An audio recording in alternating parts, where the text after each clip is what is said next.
Hey guys, welcome back to channel. How to convert USDT to TXR in Trust Wallet. So there's a step-by-step guide without wasting time. Just open the Trust Wallet and just type your password. And after logged in, as you can see in the dashboard, in the center is option swap. So just tap on it icon and just tap for from. And right now you will just have to type USDT. And here you will see the USDT just selected from, and now just tap on it too, and from here you will just tap to select TRX.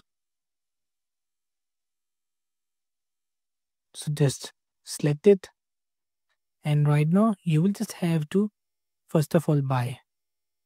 So you will just have to buy it from here, select USD. So right now you will just have to select it from here. Once you will just have to buy, and you will show the balance from here.